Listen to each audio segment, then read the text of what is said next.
The Everyday Life of Abraham Lincoln, by Francis Fisher Browne. Chapter 6.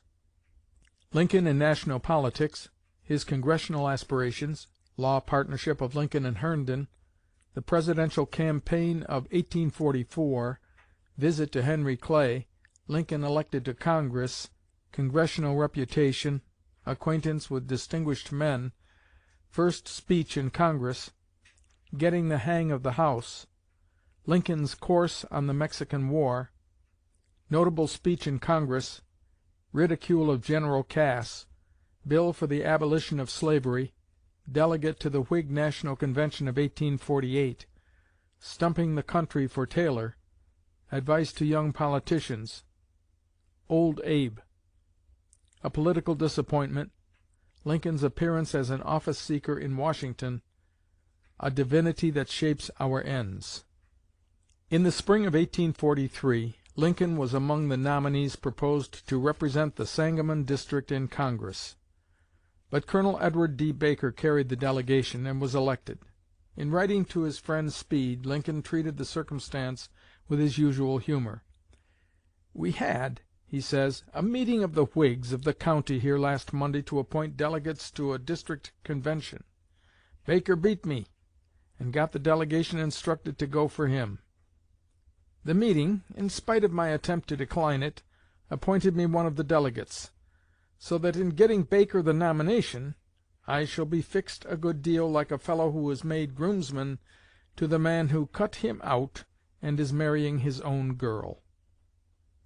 On the 20th of September, 1843, the partnership between Lincoln and Judge Logan was dissolved, and the same day a new association was formed with William H. Herndon, a relative of one of Lincoln's former friends of Clary Grove. It is said that in spite of their close friendship, Mr. Herndon could not understand it when Lincoln one day plunged up the office stairs and said, "Herndon, should you like to be my partner?" "Don't laugh at me, Mr. Lincoln," was the response. Persistent repetition of the question could hardly gain a hearing, but at last Mr. Herndon said, "Mr. Lincoln, you know I am too young, and I have no standing and no money. But if you are in earnest, there is nothing in this world that would make me so happy." Nothing more was said till the papers were brought to Herndon to sign. The partnership of Lincoln and Herndon was a happy one, and continued until Lincoln became President, a period of nearly 18 years. The Life of Henry Clay, which Lincoln read in his boyhood, had filled him with enthusiasm for the great Whig leader; and when the latter was nominated for the Presidency, in 1844, there was no more earnest adherent of his cause than the Sangamon Chief, as Lincoln was now called. Lincoln canvassed Illinois and a part of Indiana during the campaign, meeting the chief Democratic speakers, and especially Douglas, in debate. Lincoln had not at this time heard the silvery-tongued orator of Kentucky, but 2 years later the opportunity was afforded and eagerly embraced. It is possible, as Dr. Holland remarks, that he needed the influence of this visit to restore a healthy tone to his feelings, and to teach him that the person whom his imagination had transformed into a demigod was only a man, possessing the full measure of weaknesses common to men. In 1846 Lincoln learned that Clay was to deliver a speech at Lexington, Kentucky, in favor of gradual emancipation. This event seemed to give him an excuse for breaking away from his business and satisfying his desire to look his demigod in the face and hear the music of his eloquence. He accordingly went to Lexington, and arrived there in time to attend the meeting. On returning to his home from this visit, he did not attempt to disguise his disappointment. Clay's speech was written and read. It lacked entirely the fire and eloquence which Lincoln had anticipated. At the close of the meeting Lincoln secured an introduction to the great orator, and as Clay knew what a friend Lincoln had been to him, he invited his admirer and partisan to Ashland. No invitation could have delighted Lincoln more. But the result of his private intercourse with Clay was no more satisfactory than that which followed the speech. Those who have known both men will not wonder at this, for two men could hardly be more unlike in their motives and manners than the two thus brought together. One was a proud man, the other was a humble man. One was princely in his bearing, the other was lowly. One was distant and dignified, the other was as simple and approachable as a child. One received the deference of men as his due, the other received it with an uncomfortable sense of his unworthiness. A friend of Lincoln, who had a long conversation with him after his return from Ashland, found that his old enthusiasm was gone. Lincoln said that though Clay was polished in his manners and very hospitable, he betrayed a consciousness of superiority that none could mistake. For 2 years after the presidential contest between Clay and Polk, Lincoln devoted himself assiduously to his law practice. But in 1846 he was again active in politics, this time striving for a seat in the National Congress. His chief opponent among the Whig candidates was his old friend John J. Hardin, who soon withdrew from the contest, leaving Mr. Lincoln alone in the field. The candidate on the Democratic ticket was Peter Cartwright, the famous Methodist preacher. It was supposed from his great popularity as a pulpit orator that Mr. Cartwright would run far ahead of his ticket. Instead of this, Lincoln received a majority of 1,511 in his district, which in 1844 had given Clay a majority of only 914, and in 1848 had allowed the Whig candidate for Congress to be defeated by 106 votes. Lincoln took his seat in the 30th Congress in December, 1847, the only Whig member from Illinois. Among the notable members of this Congress were ex-President John Quincy Adams, Andrew Johnson, elected Vice President with Lincoln on his second election, A.H. Stevens, afterwards Vice President of the Confederacy, Toombs, Rhett, Cobb, and others who afterwards became leaders of the rebellion. In the Senate were Daniel Webster, Simon Cameron, Lewis Cass, Mason, Hunter, John C. Calhoun, and Jefferson Davis. Lincoln entered Congress as the Illinois leader of the Whig party. He was reputed to be an able and effective speaker. In speaking of the impression he made upon his associates, the Hon. Robert C. Winthrop says, "I recall vividly the impressions I then formed both of his ability and amiability. We were old Whigs together, and agreed entirely upon all questions of public interest. I could not always concur in the policy of the party which made him President, but I never lost my personal regard for him. For shrewdness, sagacity, and keen practical sense, he has had no superior in our day or generation." Alexander H. Stephens, writing 17 years after Lincoln's death, recalled their service together in Congress. "I knew Mr. Lincoln well and intimately," said Mr. Stephens. "We both were ardent supporters of General Taylor for President in 1848. Lincoln, Toombs, Preston, myself, and others formed the first Congregational Taylor Club, known as the Young Indians, and organized the Taylor movement which resulted in his nomination. Mr. Lincoln was careless as to his manners and awkward in his speech, but possessed a strong, clear, vigorous mind. He always attracted and riveted the attention of the House when he spoke. His manner of speech as well as of thought was original. He had no model. He was a man of strong convictions, and what Carlyle would have called an earnest man. He abounded in anecdote. He illustrated everything he was talking about by an anecdote, always exceedingly apt and pointed. And socially he always kept his company in a roar of laughter." Alluding to his first speech in Congress on some post-office question of no special interest, Lincoln wrote to his friend Herndon that his principal object was to "get the hang of the House," adding that he found "speaking here and elsewhere about the same thing. I was about as badly scared as when I spoke in court, but no more so." Lincoln's mental power, as well as his self-confidence, developed rapidly under the responsibilities of his new position.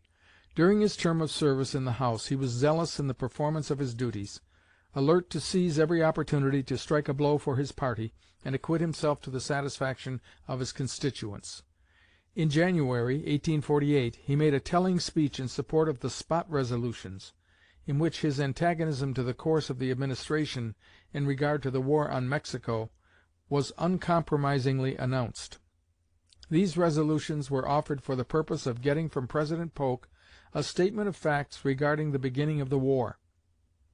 In this speech Lincoln warned the President not to try to escape scrutiny by fixing the public gaze upon the exceeding brightness of military glory, that attractive rainbow that rises in showers of blood, that serpent's eye that charms but to destroy. In writing, a few days after the delivery of this speech, to Mr. Herndon, Lincoln said, "I will stake my life that if you had been in my place you would have voted just as I did. Would you have voted what you felt and knew to be a lie? I know you would not. Would you have gone out of the House, skulked the vote? I expect not. If you had skulked one vote you would have had to skulk many more before the end of the session. Richardson's resolutions, introduced before I made any move or gave any vote upon the subject, make a direct question of the justice of the war, so no man can be silent if he would. You are compelled to speak, and your only alternative is to tell the truth or tell a lie. I cannot doubt which you would do." Lincoln's position on the Mexican War has been generally approved by the moral sense of the country, but it gave his political enemies an opportunity which they were not slow to improve, for trying to make political capital out of it and using it to create a prejudice against him. Douglas in particular never missed an opportunity of referring to it. In the great joint debate in 1858 he spoke of Lincoln's having distinguished himself in Congress by his opposition to the Mexican War, taking the side of the common enemy against his own country. No better refutation of these oft-repeated charges could be made than that given by Lincoln himself on this occasion. "The Judge charges me," he said, "with having, while in Congress, opposed our soldiers who were fighting in the Mexican War. I will tell you what he can prove by referring to the record. You remember I was an old Whig, and whenever the Democratic party tried to get me to vote that the war had been righteously begun by the President, I would not do it. But whenever they asked for any money or land warrants or anything to pay the soldiers, I gave the same vote that Judge Douglas did. Such is the truth, and the Judge has a right to make all he can out of it." The most ambitious utterance of Lincoln during this term in Congress was that of July 27, 1848, when he took for his subject the very comprehensive one of the Presidency and general politics. It was a piece of sound and forcible argumentation, relieved by strong and effective imagery and quiet humor. A considerable portion of it was occupied with an exposure of the weaknesses of General Cass, the presidential candidate opposed to General Taylor. Lincoln ridiculed Cass with all the wit at his command. An extract from this speech has already been quoted in this work, in the account of Lincoln in the Black Hawk War. Another passage, equally telling, relates to the vacillating action of General Cass on the Wilmot Proviso. These extracts show that in 1846 General Cass was for the proviso at once; that in March, 1847, he was still for it, but not just then; and that in December, 1847, he was against it altogether. This is a true index to the whole man. When the question was raised, in 1846, he was in a blustering hurry to take ground for it. He sought to be in advance, and to avoid the uninteresting position of a mere follower. But soon he began to see glimpses of the great Democratic ox-gad waving in his face, and to hear indistinctly a voice saying, "Back, back, sir, back a little." He shakes his head and bats his eyes and blunders back to his position of March, 1847. But still the gad waves, and the voice grows more distinct and sharper still. "Back, sir, back, I say, further back."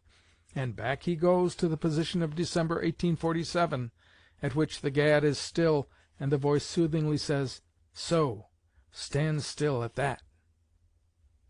Again, after extended comment on the extra charges of General Cass upon the Treasury for military services, he continued in a still more sarcastic vein: "But I have introduced General Cass's accounts here chiefly to show the wonderful physical capacities of the man. They show that he not only did the labor of several men at the same time, but that he often did it at several places many hundred miles apart at the same time. And at eating, too, his capacities are shown to be quite as wonderful. From October, 1821, to May, 1822, he ate 10 rations a day in Michigan, 10 rations a day here in Washington, and near $5 worth a day besides, partly on the road between the two places. And then there is an important discovery in his example: the art of being paid for what one eats instead of having to pay for it. hereafter. If any nice young man shall owe a bill which he cannot pay in any other way, he can just board it out. Mr. Speaker, we have all heard of the animal standing in doubt between two stacks of hay and starving to death. The like of that would never happen to General Cass. Place the stacks 1,000 miles apart, he would stand stock still midway between them and eat them both at once, and the green grass along the line would be apt to suffer some, too, at the same time. By all means, make him President, gentlemen. He will feed you bounteously if there is any left after he shall have helped himself." Lincoln's most important act in the Congress of 1848-49 was the introduction of a bill for the gradual abolition of slavery in the District of Columbia. But the state of feeling on the subject of emancipation was so feverish at the time that the bill could not even be got before the House. The Whig National Convention met at Philadelphia the 1st of June to nominate a candidate for the presidency. Lincoln attended the convention as a delegate from Illinois. During the campaign of 1848 he labored earnestly for the election of General Taylor. This campaign made him known more generally throughout the country, as he spoke in New York and New England as well as in Illinois and the West. While in Washington, Lincoln kept up a free correspondence with his friend and law partner Herndon, which affords many interesting glimpses of his thoughts and views. In one of these letters, endeavoring to incite Herndon to political ambition, he wrote, "Nothing could afford me more satisfaction than to learn that you and others of my young friends at home were doing battle in the contest, endearing themselves to the people, and taking a stand far above any I have ever been able to reach in their admiration. I cannot conceive that other old men feel differently. Of course, I cannot demonstrate what I say, but I was young once, and I am sure I was never ungenerously thrust back. The way for a young man to rise is to improve himself in every way he can, never suspecting that anybody wishes to hinder him. Allow me to assure you that suspicion and jealousy never did help any man in any situation. There may sometimes be ungenerous attempts to keep a young man down, and they will succeed, too, if he allows his mind to be diverted from its true channel, to brood over the attempted injury. Cast about, and see if this feeling has not injured every person you have ever known to fall into it. Now, in what I have said I am sure you will suspect nothing but sincere friendship. I would save you from a fatal error. You have been a laborious, studious young man. You are far better informed on almost all subjects than I have ever been. You cannot fail in any laudable object, unless you allow your mind to be improperly directed. I have some the advantage of you in the world's experience merely by being older, and it is this that induces me to offer you this advice." It will be observed that in this letter Lincoln speaks of himself as an old man. This has been a habit with him for years, and yet at this date he was under 39. He was already beginning to be known as Old Abe. Hon. E.B. Washburne states that he remembers hearing him thus called in Chicago in July, 1847. "One afternoon," says Mr. Washburne, "several of us sat on the sidewalk under the balcony in front of the Sherman House, and among the number was the accomplished scholar and unrivaled orator Lisle Smith, who suddenly interrupted the conversation by exclaiming, 'There is Lincoln on the other side of the street. Just look at Old Abe.' And from that time we all called him Old Abe. No one who saw him can forget his personal appearance at that time. Tall, angular, and awkward, he had on a short-waisted, thin swallow-tail coat, a short vest of the same material, thin pantaloons scarcely coming down to his ankles, a straw hat, and a pair of brogans with woolen socks." During the summer following the expiration of Lincoln's term in Congress, March 4, 1849, he made a strong effort to secure the position of Commissioner of the General Land Office, but without success. The place was given to Justin Butterfield of Chicago.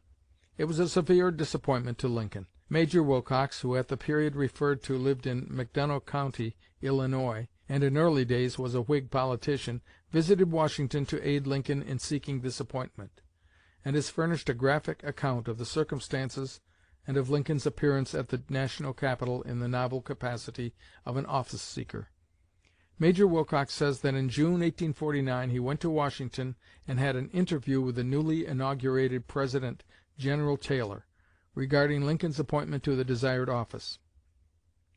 The interview was but partially satisfactory, the President remarking that he was favorable to Lincoln, but that Mr. Butterfield was very strongly urged for the place, and the chances of appointment were in his favor. Lincoln had arranged to be in Washington at a time specified, after Major Wilcox should have had opportunity to look the ground over. Major Wilcox says that he went to the railroad depot to meet Lincoln at the train. It was in the afternoon, towards night. The day had been quite warm, and the road was dry and dusty. He found Lincoln just emerging from the depot. He had on a thin suit of summer clothes, his coat being a linen duster, much soiled. His whole appearance was decidedly shabby. He carried in his hand an old-fashioned carpet sack, which added to the oddity of his appearance. Major Wilcox says if it had been anybody else he would have been rather shy of being seen in his company because of the awkward and unseemly appearance he presented. Lincoln immediately began to talk about his chances for the appointment, whereupon Major Wilcox related to him everything that had transpired, and what President Taylor had said to him. They proceeded at once to Major Wilcox's room, where they sat down to look over the situation. Lincoln took from his pocket a paper he had prepared in the case, which comprised 11 reasons why he should be appointed Commissioner of the General Land Office. Amongst other things, Lincoln presented the fact that he had been a member of Congress from Illinois 2 years, that his location was in the West, where the government lands were, that he was a native of the West, and had been reared under Western influences. He gave reasons why the appointment should be given to Illinois, and particularly to the southern part of the state. Major Wilcox says that he was forcibly struck by the clear, convincing, and methodical statement of Lincoln as contained in these 11 reasons why he should have the appointment. But it was given to Mr. Butterfield. After Lincoln became President, a member of Congress asked him for an appointment in the army in behalf of a son of the same Justin Butterfield. When the application was presented, the President paused, and after a moment's silence said, "Mr. Justin Butterfield once obtained an appointment I very much wanted, in which my friends believed I could have been useful, and to which they thought I was fairly entitled. I hardly ever felt so bad at any failure in my life, but I am glad of an opportunity of doing a service to his son." And he made an order for his commission. In lieu of the desired office, General Taylor offered Lincoln the post of governor, and afterwards of secretary, of Oregon Territory, but these offers he declined. In after years a friend remarked to him, alluding to the event, "How fortunate that you declined! If you had gone to Oregon, you might have come back as senator, but you would never have been president." "Yes, you are probably right," said Lincoln, and then with a musing, dreamy look he added, "I have all my life been a fatalist. What is to be, will be. Or rather, I have found all my life, as Hamlet says, 'There's a divinity that shapes our ends. Rough hew them how we will.'"